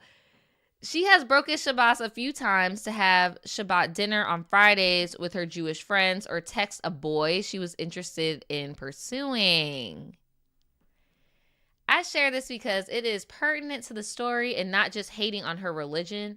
As a queer Latina from an evangelical background, my uncle is a pastor, and I carry a lot of religious trauma. And all this fuss seems very silly to me. My sister-in-law has never been in a relationship, damn, has never been intimate, damn, and she is 34. She limits her dating pool to only Jewish men who have never been married, have no children, and are religious, but also liberal. We live in NYC, so if there's anywhere to search for that, I guess it's here. However, her specificity has clearly proven unsuccessful. Here's my thing, babes. It's the Jewish, never been married and doesn't have children, and you're in your mid-30s. That is like a cross you're just gonna have to bear, no pun intended. Sis is gonna have to be okay with the fact that she is not gonna be nobody's first wife at 34. Like, if I'm not mistaken, don't Jewish people tend to get married pretty early on if they have an inkling of, you know, they want to do that? Yeah, her dating pool is definitely a dot. Adding the liberal part, I was gonna make a funny and say, girl, you might want to go over to the war zone. But yeah, I don't know. I'm pretty sure there are liberal Jewish men, don't get me wrong. But all those other criteria is your pool is so small, because it's like the fact that he's even wanting to remarry and make more children and all that and go against the tradition and stuff. I could see him, he would have to be liberal. Like, that's why I'm just like, I don't understand. Like, you want a liberal Jewish man that doesn't already have kids and an ex-wife. Maybe she wants to date younger. Maybe she wants to get like a fresh out of college, fresh out of high school type of guy. I don't know. In relation to the siblings, my spouse is a middle child and is freshly 30. My sister-in-law carries a lot of resentment and envy and is constantly taking digs at my spouse. My sister-in-law does not do the same with the eldest brother, though, who is 37, married with a 1.5-year-old. It is clear to us and the others in the family that my sister-in-law feels the type of way about her younger sibling surpassing her in life with like achievements and stuff like that. She makes comments regularly about how she feels isolated and not celebrated because she isn't married or expecting a child anytime soon. And this would all be fine feelings if she didn't compare birthing a child to running a marathon. Sorry, but those are not equal. Yeah, that's crazy. Like, girl, what are you talking about? What? Birthing a child is birthing a child, period. Like, we're not about to play. Here, let me read some of these comments. Most of the Jewish women I went to school with in New York said they're looking for a man in college. They were all super young. That's what I'm saying. And that's usually what a lot of different communities tend to do when they marry young, but want to uphold wealth, i.e., yeah, my wife is college educated and I am college educated type of deal. Like, I said this in another stream. That's why a lot of lawyers, this even black lawyers too, all the lawyers I know that are black have married other lawyers. Like, it's just one of those things. Everybody keeps it. So if she over here trying to get with somebody, like, you want to have kids, you gonna have to be okay with being the stepmama or marry very, very young. And then that man probably isn't gonna be able to take care of you in the way that you're expecting, I'm sure. But yeah, so the root of this story begins with some bat mitzvah party drama. Long story short, a belly dancer was hired. She put on a pretty inappropriate show for the 13-year-old boys and was corrected by my in-laws and tried to redact it by doing a second very appropriate dance, but the damage was done. My sister-in-law was pissed. So much so that instead of pulling her father aside to share how she was uncomfortable, she screamed at him in front of all of the guests, shouting loudly about how disgusting this is. Oh my goodness. So, and they said he would have never heard the end of it if it would have been allowed, if they allowed phones at the event, because it would have definitely been captured on video. After the party, which took place in mid-May, my sister-in-law texts my spouse telling them that she will not be attending our daughter's first birthday party because she just needs space from the family. Mind you, my daughter's birthday at the end of June. That's more than a month of family separation. Girl, it's given she is mad because she wants certain things, but she's not going to get it. So she's taking it out on everybody else. This really upset me because it was one instance in a string of similar instances. If this was a one-off thing where you need space, but it's like constantly. Now that I'm a mother, my only concern is my child and how a situation like this is going to impact her in the future. I am the same way. Like, I don't give a damn how your sister be acting or whatever, bro, with my kid. My kid's not about to see somebody yelling at it, because break down the dynamics. That is a daughter yelling at her father for hiring a belly dancer. My child is not going to see essentially a child yelling at a parent, thinking that's appropriate, thinking that you could ghost your problems, run away from your problems. And then it's like, my kid's not even going to know you because you be in and out. Like, the first birthday, oh, we starting off strong. Like, huh? And I agree, too, with the chat. You said if you're a single woman and you have those wants, like I was saying earlier about telling a girl, like, clocking, like, what do you want out of this? If you know you want a family and a husband, maybe you should broaden your shit a little bit. Maybe stop narrowing yourself in. Maybe date a man who is of Jewish faith and not ethnically Jewish. You get what I'm saying? Maybe date a convert, or, like, maybe date somebody who's half Jewish. Like, you get what I'm saying? Like, you need to, because I get how faith is very important to marriage. I'm not going to hold you. I've seen Married at First Sight. I know what happens when people don't agree on where the hell we came from. But all this other stuff, you can't be married, you can't have kids, baby, you are 34. Like,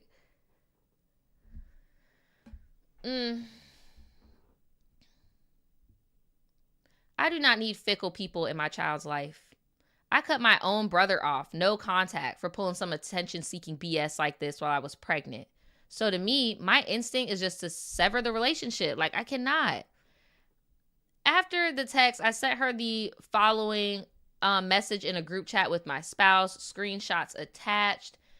So here, let's look at these screenshots, because that's really what I wanted to see this story for, is these damn screenshots.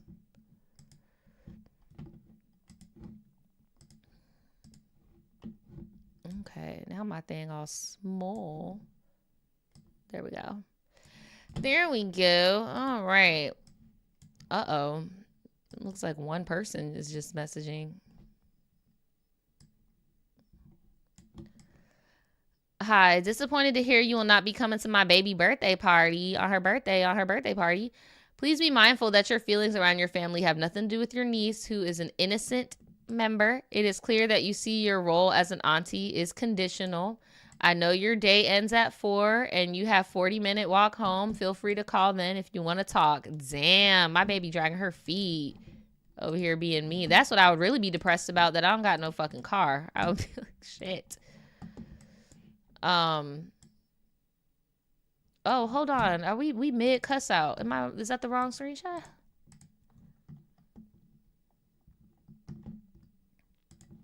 We mid cuss out. What's this? Okay, if I'm being fully transparent, I'm more upset that it is a pattern of behavior that seems to always have a reason, and now it impacts my baby, which I will not tolerate. This is her first birthday, but one day it will be her 6th birthday, and then her 15th birthday, and so on. And one day she will be able to ask questions about where her tia is and why she isn't here.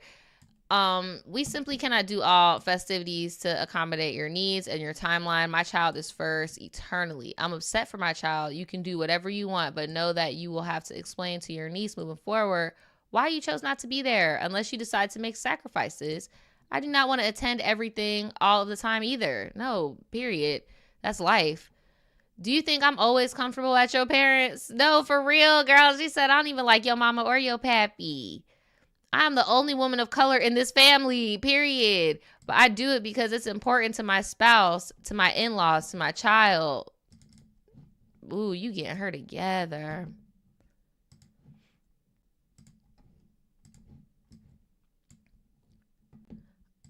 La, la, la, la.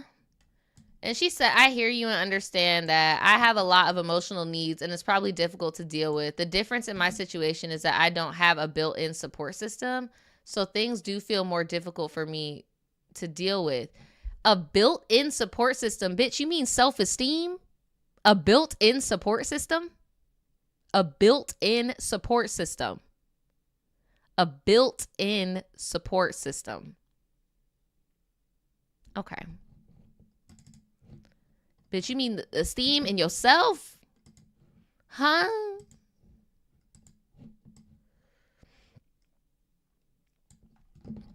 Okay. Hold on. So I guess it's a new conversation. Okay. She called my spouse after the text, not me, and began to make excuses and share how she's felt. On speakerphone, I yelled, I am the one who messaged you. Why are you calling him? It doesn't matter how you feel. Your job is to show up for your family, show up for your niece. And then it's like, girl, why are you doing all, like, I just don't understand. Like, why is she doing all this? Like, it's just so extra. And then, oh, that's what I was going to say. Girl, I think what you were trying to say was you don't have a support system the way that she has a support system, i.e., oh, well, you got a husband, and you got in-laws and all this shit where they are obliged to be a certain way. I think she was trying to say she doesn't have a support system. For somebody who doesn't have a support system, you sure do call your support system a lot and depend on that system and blame you being not married for all that shit. Like, child.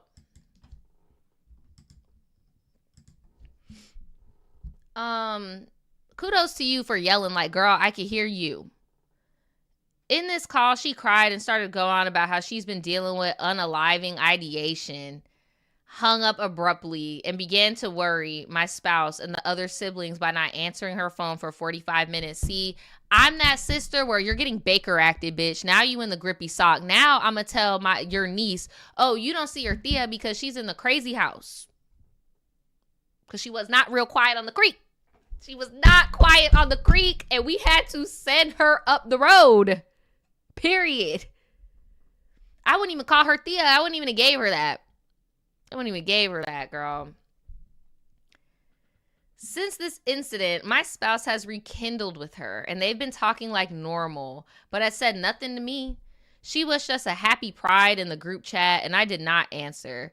Her birthday comes and goes. I don't say happy birthday. And she messages my spouse, noting that I didn't message her happy birthday and that she thinks it's because I'm still mad at her.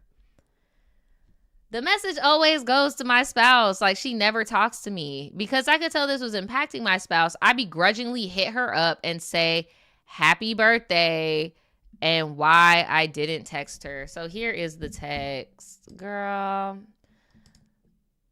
the way I would have been like, stop talking to this bitch. Like, she's not our family anymore. Like, please. My God.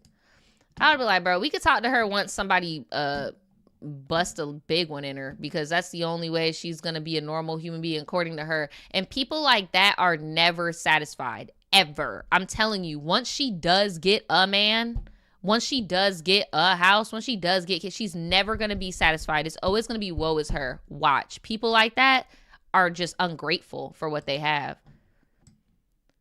She said, hey, happy birthday. Sorry, I didn't get an opportunity to say yesterday. The day got ahead of me. I hope you had a great day. Thank you. I hope the move's been going okay. Blank mentioned that you wanted to talk about what I said about your daughter's birthday. I want to clarify that when I said I needed space from the family, it wasn't that I didn't want to go to the party, but since it's over Shabbat, that means I have to stay there over Shabbat, which I don't feel comfortable doing. I'm happy to talk about this further because I know what I said upset you. This would be a very different situation if it wasn't on Saturday, which is why I offered to do something a different day. See, now you're just like making shit up. I would respect you more if you were just like, it's not the baby, it's the adults that are going to be there. And then I could be like, okay, well, you need to be an adult and show up for the baby. Like, when this baby becomes an adult and they can look at their baby pictures and look at their first birthday party and they, oh yeah, my auntie was there. That's all that it is about. Period. That's all it is about. You said, if you want a man to never leave your house, bury his underwear in the backyard and he will never leave you. Okay, don't do that. Don't do that, because that is how a man gets so obsessed with you that he puts your ass in the freaking dirt. He and puts you in the damn dirt because he can't have you. I do not condone any love spells or any of that shit over here, okay? That's just me. All right? That's just me. I got people in my family that do that type of work. Me personally, no. I've seen it go bad too many times. I've just seen it go bad way too many times. But yeah, you can see the screenshot. My response was like respectful but transparent. Like, it just kills me how she be talking about this built-in support system. Like, girl, I know this is long-winded and maybe contains some unnecessary details, so I apologize. But Naja and Tribe, how do I go about navigating this tense situation? I want my child to have a positive view of her Tia in the future. I know that I'll need to be cautious about how I speak about her fickle behavior as to not have my daughter internalize any negative feelings. I just have such a hard time dealing with immature adults who carry jealousy in their hearts. She's so lonely and sad that she cannot see anyone else, and I feel pity for her, not empathy, cruel but true. All in all, thanks so much for reading my story, and I hope we can connect with other tribe members. Family is tricky best. Yes, and I love your little family. It's so cute. My only thing is, I say this to any married couple, like whether you're straight, gay, whatever. Your significant other's family, yes, you have come together. You have blended your family. You have a child, yes. But their family is still not your family, bruh. If your partner still wants to be involved with this pessimistic, flippant, fickle sister, okay, it doesn't matter if you decide to clock out. If they're still making the active decision to forgive them for, because the only reason why they're still doing this is because they know there's no consequence. Oh, I could dip out and still get invited to the next thing. I bet you this bit be showing up for every Jewish holiday at the end of the year to get her little gifts and stuff. Like, it's really going to be up to your partner to put their foot down and say, hey, my child doesn't deserve this, right? Now, what you could do is if auntie displays certain behaviors in front of your kid, I guess explain to them, like, we don't do that. We don't give up. I do that with my niece right now. I tell her all the time, like, we don't just give up. when we're doing stuff. Like, we keep going. We don't, because, you know, there are some adults ain't perfect, you know, even though they be trying to boss kids around and shit. There be adults that really just don't be following through. And I just be telling her all the time, like, hey, you need to follow through. Like, you need to complete it. You're going to feel so good. And then when they do it, I just congratulate the hell out of them. Tons of positive reinforcement, because that is a skill in adulthood. If you don't have, this is what happens. And then it's like, girl, I don't know.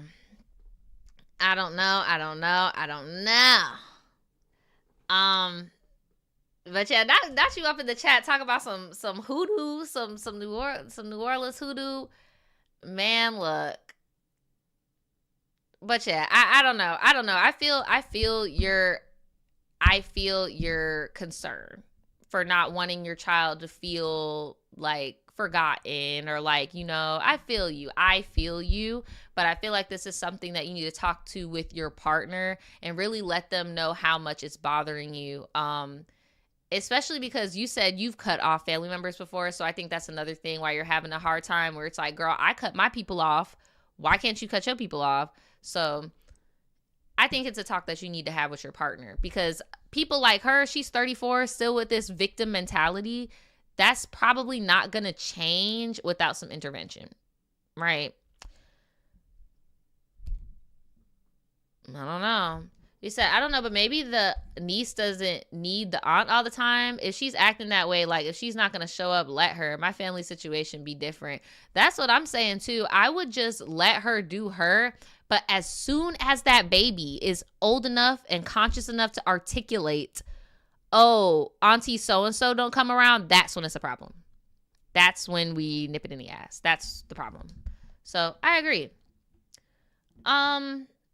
But yeah, let me know what you guys think about that story and what you would suggest that they do. Those are all the stories for today. Email me at tribetea@shopvoodoochild.com. Send me in your entries. Make sure you are censoring your receipts. Thank you so much for censoring those receipts. That really helped with like throwing your story in last minute. Thank you to all 3 of you that sent in your story. I really appreciate it. Feel free to send in anything, y'all. If y'all got any family beef, ex situationships, cheating drama, friend BS, friend fallouts, I would love to hear about all of them. Please stay tuned either tonight or tomorrow. I'm trying to get this damn pop culture rant out, but like stuff keeps happening, and then I don't want to have like old tea in my videos, so like I'm just adding more shit onto it. So thank you for your patience. I'm going to get it out though. Okay. Please go and watch my vlog. There will be the little emoticon at the end of this video with me at the beach. That's my vlog channel. Go click on that. Please go watch my Vegas vlog so I can recoup some of these funds. Please go and watch my Viola Davis memoir review. I'm going to promote that a little bit more too. And turn on your notifications because you're about to get a pop culture rant soon. Okay. That's all I got for you guys. Make sure you like on the way out. And I will see you next time. Bye. Bye.